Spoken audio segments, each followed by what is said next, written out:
I think, frankly, one of the reasons that so many people are so willing to go along with all of the sexual revolution is they just don't want anyone to take the pill away from them. So what's wrong with that? What's wrong with the pill? People have written and speak far more eloquently on this than I, but I want you to think about what it's done to women. Okay. I want you to think about what it's done to women. The women are expected to take a hormonal contraceptive pill that changes their libido, that makes them gain weight, makes them irritable, makes them at risk of blood clots. It affects their future fertility, so that they can be sexually available at all times whenever a male wants them. Yeah.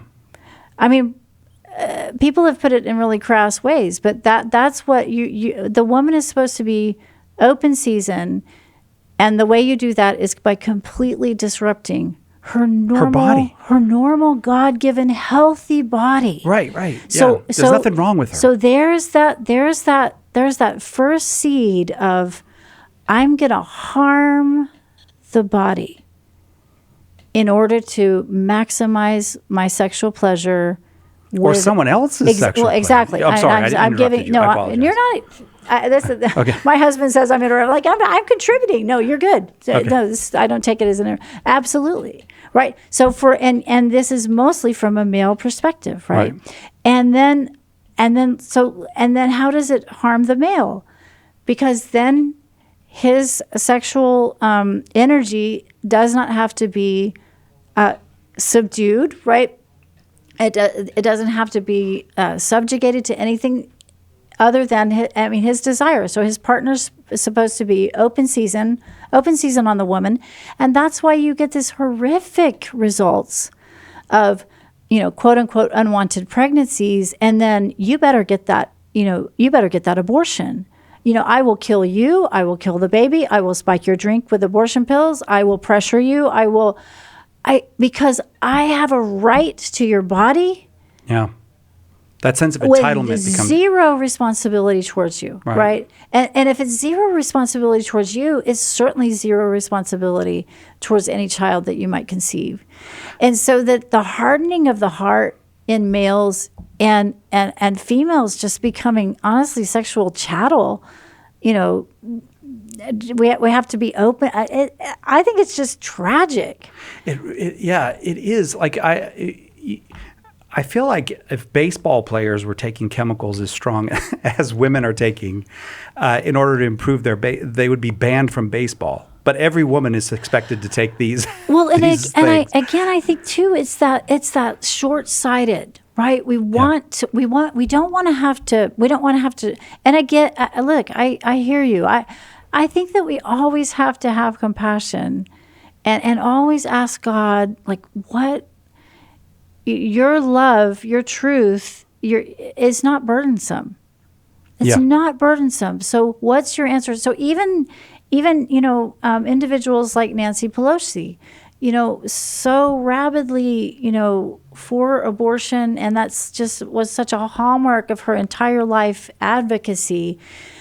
And I remember, hearing her say, I had 5, was it 4 or 5 children? I think she has 5 children. 5 children under the age of 5. So she had them very close together, and so so like, Lord, was she just so overwhelmed that just seared her into her? So how do we support women?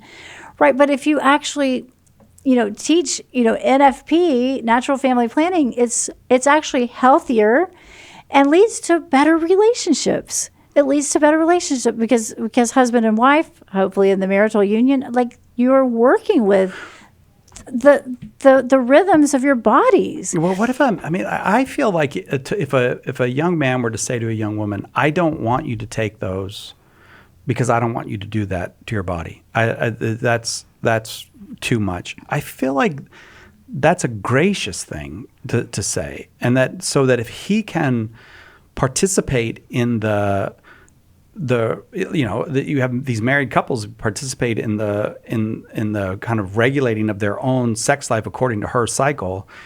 In a sense, he's taking a burden on himself of attentiveness to her that the man who just wants her to be chemically kind of sterilized for the month, he doesn't take on that attentiveness. He doesn't do that. He doesn't. And he also doesn't get the same wife because she's actually altered by that's a great I'm very point. serious. Yeah, I hadn't thought about that. She is taking on a burden, and she's actually altered in her own emotions, mood, and health. And what they don't know is how that's sabotaging future desires for children, right? Future fertility. Why is so suddenly we contracept and we prohibit, we prevent pregnancy through the most fertile years. And then in the 30s, when it's harder to get pregnant, we start trying to get pregnant. And then all these years of hormonal contraceptions in the body are supposed to have had no effect. We want to shut it down completely for years. And then at a flip of a switch, we're supposed to turn it back on. And then there's the predatory fertility industry ready and waiting to say, oh, you've aged your cervix through these hormonal contraceptions, contraceptives. So now we're here and we're going to pump you full of more hormones to give you IVF, and you're going to lose. It's a destructive cycle when it would be just so much, better to embrace, sex has responsibility, and we're going to mutually steward this gift. And the other thing that Catherine Pakalik's research has pointed out is that is the fertility. We talk about the birth dearth, and then of course she's got her wonderful book, Hannah's Children, about the women who are defying the birth dearth, But in general, across the board, women have one fewer child than they would want if they say their ideal fertility.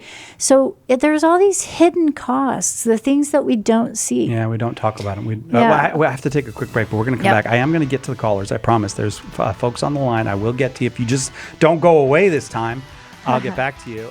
60 years now.